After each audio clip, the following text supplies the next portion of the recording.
Hello everybody and welcome back to another video. So, you know, I'm back for part 3 of what if Naruto could copy abilities.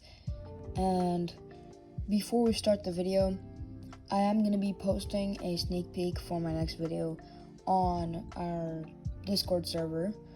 You know, you probably don't really care about that anyways, but still, if you want to know anything, the link for the Discord server is hopefully in the pinned comments. If it's not, I know it is in the pinned comments for part 1 and part 2. So, you can always join the Discord server from there. And with that, let's just get started on the video. So last time when we left off, Naruto and the rest of Team 7 were heading to the tuning exams. So, they walk in through the door, and of course, Sasuke notices the genjutsu, and he's like, okay, this is a genjutsu, let's go upstairs. And the instant they go upstairs, Rock Lee is like, Sasuke Uchiha, I want to challenge you to a fight. Doing his whole thing that he does in the original. And although I'm pretty sure Naruto did get Rookie of the Year in this What If, I don't know, Rock Lee just still... Actually, no, Sasuke does get Rookie of the Year, because even though Naruto won the spar, Sasuke scored higher on the test and had better kunai throwing, and, scored better in all the other tests. So, Sasuke is still Rookie of the Year, although Naruto is a lot stronger. So anyways, Rock Lee challenges Sasuke to a fight, and Sasuke, of course, accepts, just like in the original, although Naruto does try and convince him not to. Now, as the fight starts, it goes just like it does in the original. Rock Lee just destroys Sasuke almost without even using full strength, and then my guy comes in and stops Rock Lee, and that's all, really. Sasuke and the rest of Team 7 go to the waiting hall area, and they wait for the first part of the Chunin exams. While they're waiting, Kabuto does do his whole card trick thing, although not with Team 7. He does it with another team, another one of the Konoha 12. I don't know, but Naruto and Sasuke, they don't need Kabuto's card spinning help. I mean, they don't need any help. So Ibiki comes, and the first part of the Chunin exams start. So Ibiki explains the rules with the cheating, and he also explains, how the test, you have to answer some of the questions, and there'll be a 10th question. So, Naruto is just as dumb as he is in the... No, he's not just as dumb, but he's still kind of dumb. But that doesn't really matter, because even if he was smart, he would have a really hard time answering these questions. So both Naruto and Sasuke just activate their Sharingan and copy the hand movements of other people, because in this What If, Naruto was not sitting in the front seat, so he was able to copy the hand movements of other people. Actually, you know what? He was sitting in the front seat next to Hinata like he was in the original, and since Hinata had the Byakugan and could copy others, Naruto just copied Hinata. And so they were all doing well until Ibiki decided to announce the 10th question. And he explained how everything before this had just been basically useless, and now it was all up to the 10th question. Now, Naruto, Sasuke, and Sakura, being confident in their abilities, they all decided to stay. Naruto did not do his speech thing because he wasn't about to raise his hand. So a lot more people did end up leaving, and Ibiki was like, haha, get fooled. This was actually a test, and you all passed. There is no 10th question. It was all mind games and stuff that helped me prove that you were worthy of being a ninja. Just then, Anko just smashes through the window, as we can hear the window breaking and all the glass shards flying around the room. And she lands, and she's like, okay, what does she call them? I don't know. She's just like, okay, Genin, you need to go to the Forest of Death right now, and I'm gonna explain the rules for part 2 of the tuning exams, doing her whole Anko thing, while Ibiki just stands there shaking his head in disappointment and says, Anko, there is a door for a reason. And Anko's just like, nah, it's just not cool that way. You ruin all the fun. I mean, I'm just gonna come through the window every time, and there's nothing you can do about it. And Ibika's just like, you know what, fine, I really couldn't care less. You can take the kids. I'm out of here. And so Anko brings the kids to the Forest of Death, and they all sign up and sign the legal contract where they're like, okay, you know what, sure, I'm totally fine with dying, and it's not your fault if I die. They sign that thing, and they get their scrolls, and they're off.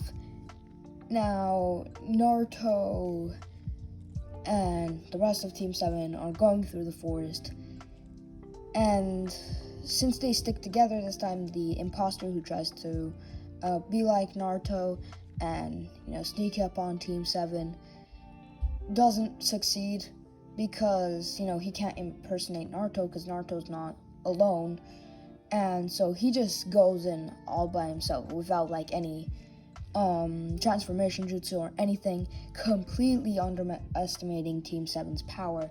And before he even makes his move, Sasuke and Naruto immediately sense the ninja, and they just dash right at him, and they completely catch the guy off guard as he just gets punched, uppercut, and he goes flying, and he's like, okay, you might have caught me off guard, but I'm not gonna lose to a bunch of little kids. And Sasuke's just like, don't underestimate us. We're not just little kids. As Naruto and Sasuke do a combo move where they both bounce off trees, and they come in from both sides in this dramatic looking scene with epic effects, and they just punch the guy from both sides as he's almost knocked unconscious, but he manages to get out just in time. And after that fight, Team 7 has a lot of confidence. They're like, honestly, I have a feeling this is going to be a bit too easy. We're way too OP. But little do they know, one of the 3 legendary Sannin is also in this forest with them. So they are going to get a tough fight in the end. Anyways, they keep moving on, and eventually Orochimaru shows up, and once again, Naruto and his team aren't split up. So, they're together, and Naruto does not get eaten by the snake, except the weird woman-looking character that Orochimaru disguises him as shows up in front of Team 7. Now, not knowing who this creepy person is, Team 7 just gets into a battle stance, with Sasuke asking, who Orochimaru is, and Orochimaru just licks his lips and goes, Sasuke. You know what he does. He just does this creepy thing where he just says Sasuke's name in this really weird way, and licks his lips, and he's like, Sasuke. And Team 7 is really creeped out by this guy, and they're just like, okay, you know what, how about this idea, let's just kill him. And so they make the first move, immediately dashing at Orochimaru. And remember, Naruto and Sasuke don't have their Sharingan on yet, so Orochimaru literally just destroys Sakura, Sasuke, and Naruto in one swift blow as they all get knocked back, and Sakura slams into a tree, almost getting knocked out. So, Sasuke hides Sakura somewhere to keep her safe, and this is actually really convenient because this way they won't have to worry about protecting Sakura while they go all out fighting Orochimaru. So, yay, I guess. And Orochimaru just dashes in, and both Naruto and Sasuke were prepared, and they both turned on their Sharingan, which Sasuke did unlock, because I feel like, he has awakened the Sharingan at this point, so I'm just gonna say he activates it. And they both have the Sharingan active, and right as Orochimaru dashes at them and they activate their Sharingan, Orochimaru hesitates, seeing Naruto's 3 Tomoe Sharingan. And seeing that moment of hesitation, they do that like combo move thing where they both go at him at the same time, and Naruto uppercuts Orochimaru while Sasuke punches Orochimaru in the gut, and Orochimaru just gets sent into a tree.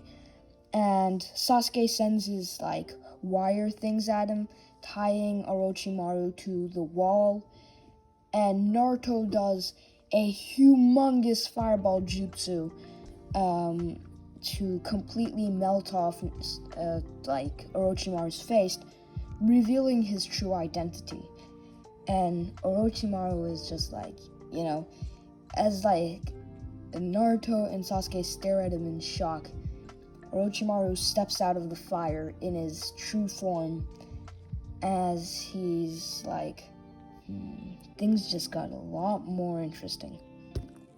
This is when Orochimaru starts summoning snakes, and the big snakes, and they start attacking Naruto and Sasuke.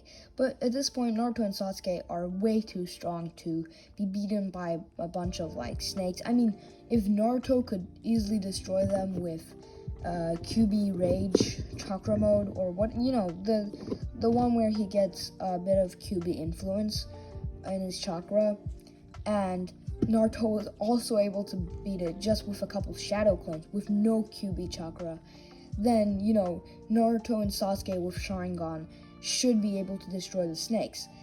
And Orochimaru just observes from the corner, as he's like, interesting. The blonde-haired boy also seems to possess the Sharingan. In fact, his Sharingan is even stronger than Sasuke's. I wonder what I should do. So, immediately afterwards, when Naruto and Sasuke had dealt with the snakes, Orochimaru dashes at Naruto and uses this attack where, he sends snakes out of his arm. And, he like turns his arm into like 5 snakes, like 1 snake for each finger, and the snakes just like dash out at Naruto and Sasuke.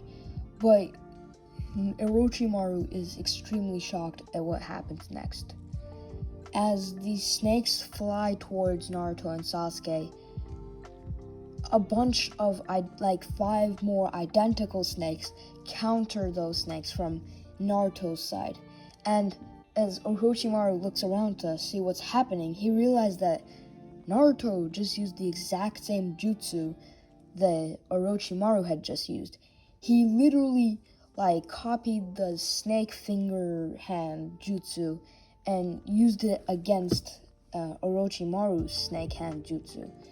And as Orochimaru was trying to comprehend what had just happened, a humongous snake came from right behind Orochimaru and just ate Orochimaru whole. Of course, this didn't do anything to him because Orochimaru's basic snakes don't really do much, so Orochimaru was able to get out, but he was like, so wait a second.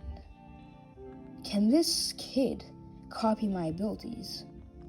Is this a ability of the Sharingan? No. The Sharingan is powerful and can copy abilities, but not to this extent. He must have some sort of other ability. Maybe I should give him the curse mark. And Orochimaru starts going all out, and he starts using a bunch of other jutsu to test out his theory, and Naruto keeps copying all of them, as well as mixing in more jutsu. And Sasuke goes up close for taijutsu battles. He does more taijutsu because he's more skilled in that zone. So Naruto's kind of like the long range guy, and Sasuke does all of the taijutsu and skill fighting thing that he does in the original against Orochimaru, And since he had his Sharingan active probably while fighting Lee as well. He copies Lee's moves, like Leaf Hurricane and all of those things, to really, start fighting Orochimaru really well. But once again, Orochimaru is one of the 3 Sannin, so Orochimaru is eventually gets the upper hand on Sasuke and also starts beating Naruto. But and then Orochimaru pins down both Naruto and Sasuke, and he's like, and now you've lost. As Orochimaru's neck grows long, and he turns into this, his face almost morphs into this unrecognizable monster, as his long scaly neck like extends out and bites into Naruto's neck.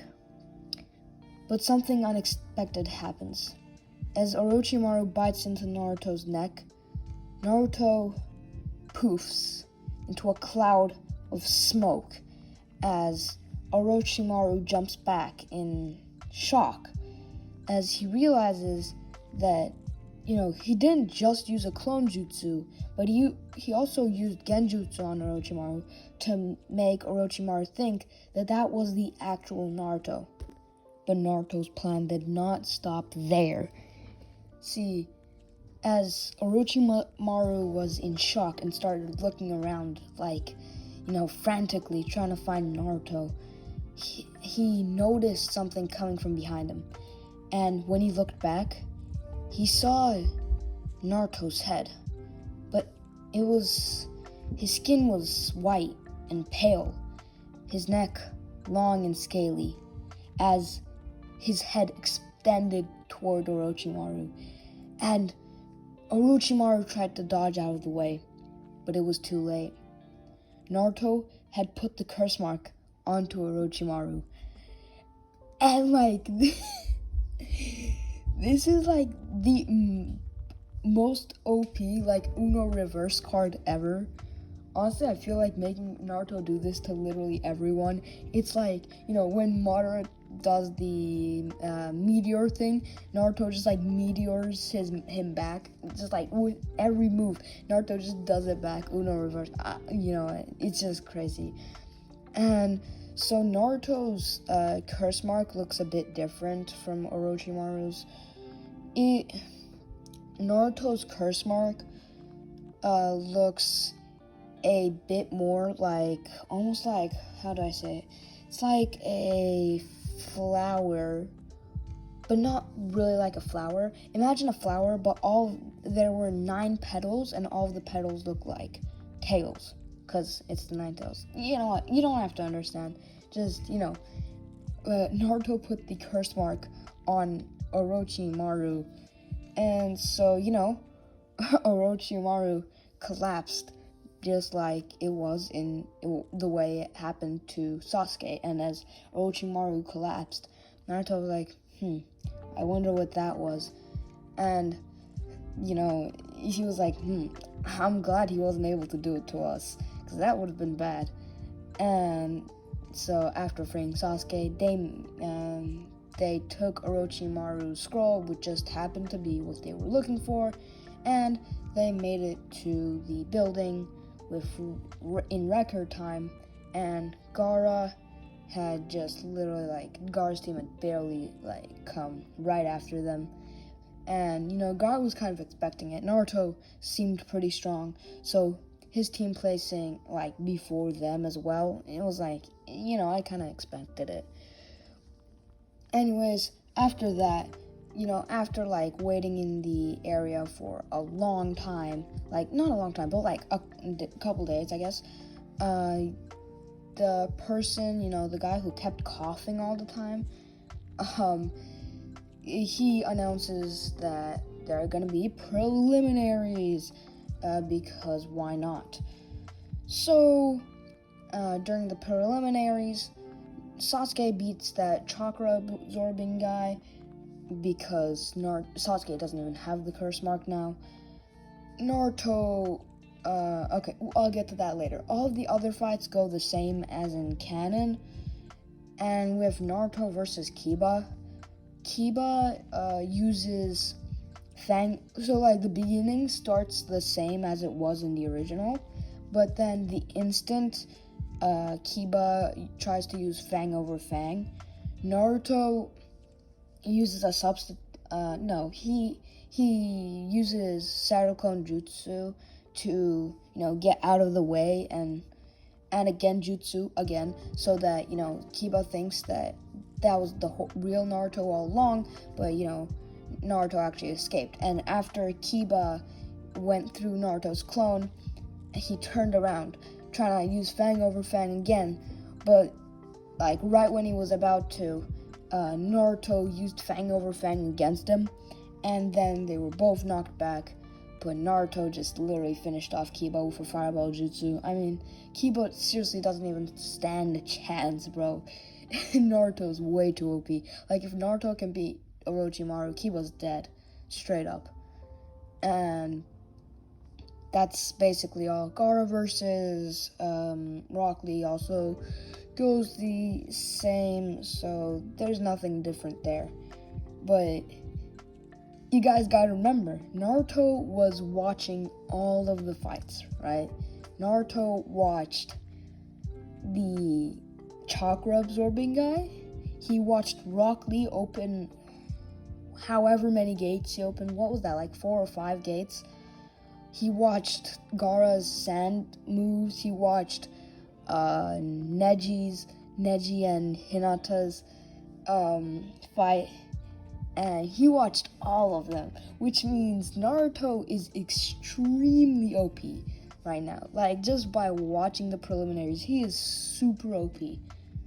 But yeah. So, after that, they have the 1 month training period. Of course, Naruto, knowing that he doesn't need that much training, I mean, if he just looks at a move, he already knows it, and he already knows every one of the opponent's moves, like, literally can do exactly what his opponent can do, so he doesn't even have to practice.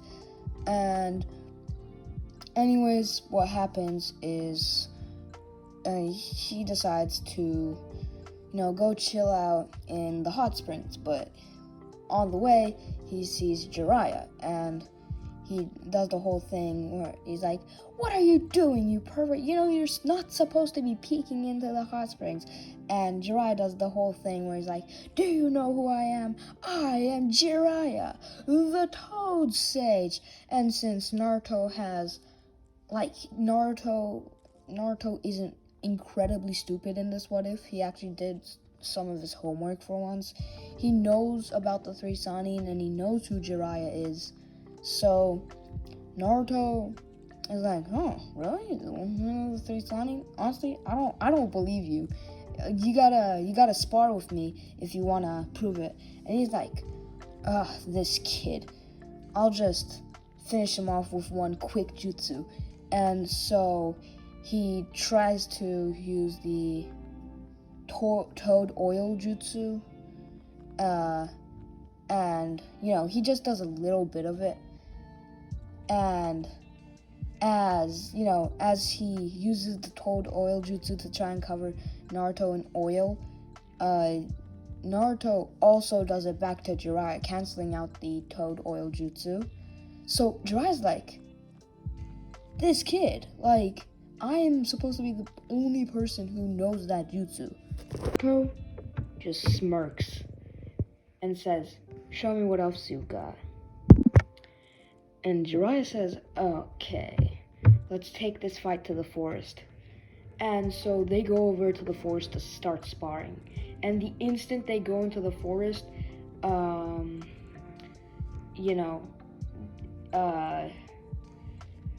the instant they're in the forest, Jiraiya summons a toad. Not Gamabunta, but one of the medium-sized toads.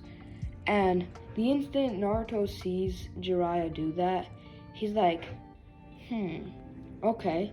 And he tries to do the summoning jutsu, but it doesn't work. He's like, how? And Jiraiya's like, ha, you little fool. You think you can use this jutsu? Well, here's the thing. You have to sign a blood contract to be able to summon toads, or anything for that matter. So, good luck with that. And, Jiraiya knows that he probably is going to end up teaching him how to do that eventually. But, Naruto's just like, okay, well, that toad isn't going to be what defeats me. I can still defeat him in this state. And so Jiraiya uses a couple other jutsu that isn't the summoning jutsu, and Naruto manages to copy them perfectly every single time. And Jiraiya uses his spiky hair jutsu as Naruto creates his own spiky hair and attacks Jiraiya back. And next time, Jiraiya tries to use his spiky hair jutsu again, but Naruto creates a mud wall as, Jiraiya's hair manages to start piercing through the wall, and eventually he breaks through, but then realizes Naruto isn't there anymore. And he looks behind him to see Naruto has body flickered back, right there behind him, and Jiraiya barely manages to block Naruto's punch and punches Naruto in the gut. But just then, the Naruto he punched poofs into smoke, as the real Naruto comes out from behind Jiraiya, sending out a huge fireball jutsu and completely engulfing Jiraiya in flames. And Jiraiya's like, I'm gonna have to take this seriously, this fight.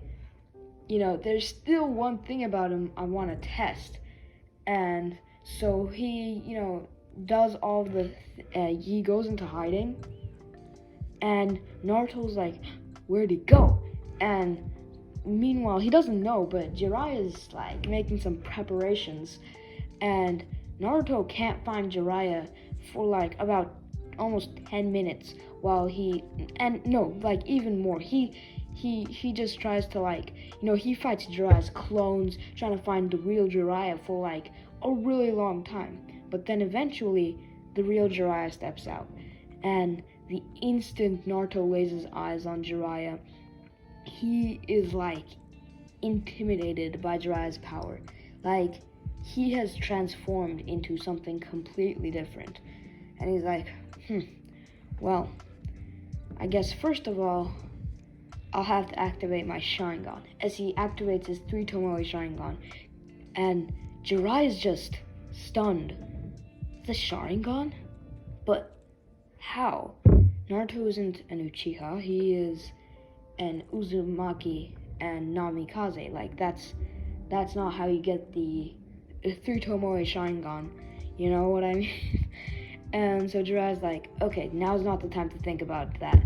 I'll just use my Sage Mode to completely beat him. And Jiraiya starts rushing in, and, Naruto doesn't, Naruto's not strong enough to beat imperfect Sage Mode Jiraiya.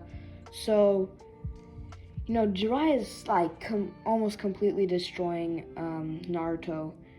And, right when Naruto gets hit down to the ground, Jiraiya creates a Rasengan, and the Rasengan keeps on growing and growing, and he makes a medium giant Rasengan. The giant Rasengan isn't as big as some of the Rasengans that Naruto makes, and it's not as big as the one he used against his fight against the Six Paths of Pain. It's just a moderately big Rasengan. It's not a normal Rasengan, but it's a big Rasengan. And he tries attacking Naruto with it to finish off the job. But the instant he does that, he sees Naruto's Rasengan, as Naruto's Rasengan grows to a size even bigger than his, and completely deflects Jiraiya's Rasengan, blasting him back. And Jiraiya's shocked. The Rasengan? But how? And he looks up as the smoke clears, and he sees Naruto standing there. And as the dust starts to clear away, he gasps as he sees Naruto, and he looks at Naruto, who now, has the marks around his eye, and realizes Naruto has entered imperfect sage mode. And Naruto did not enter perfect sage mode because unless he sees someone do perfect sage mode, he can't do it himself. So, just to make it a bit more fair. And Jiraiya is shocked. And now, with Naruto knowing all of Jiraiya's abilities except for the Toad summoning, and having Sage Mode, and the Sharingan, Jiraiya just, gets defeated eventually. And, later on, when Jiraiya wakes up, he's like, how'd you do that? And Naruto's just like, well, I mean, you might not believe me, but I have an ability that lets me copy all abilities. And Jiraiya's like, so that explains it. That's how he was able to master all of the jutsu that I used against him. And so he's like, okay, Naruto, I want you to sign this contract thing so you can summon toads. And Naruto's like, okay, and he does the whole signing thing, and on his first try, he summons Gamabunta, and Jiraiya is incredibly impressed. But now, he still has, this only took him a day or two, so he still has almost an entire month to keep training. And Jiraiya, already having taught Naruto everything, without even meaning to, is like, okay, so what can I teach Naruto next? And then it hits him. It's like, okay, that's a pretty good idea. And so they go over to and so basically for the rest of the month, Naruto, for his training, he does Sage Mode training, and by the end of his 1 month, he has mastered Sage Mode. So he's so incredibly OP at this point. It's just not even okay. At this point, Naruto is well and prepared for the last stage of the Chunin exams. I mean, it's not even close. He is at the level where he can beat Pain already. Cause if Naruto with Sage Mode could beat Pain, Naruto with the Sharingan, Sage Mode, and all the other jutsus he's already mastered could easily beat Pain. So, he is insanely strong right now. So, yeah. But to be honest, this is where I'm going to end off the episode, and, see you guys next time. Bye.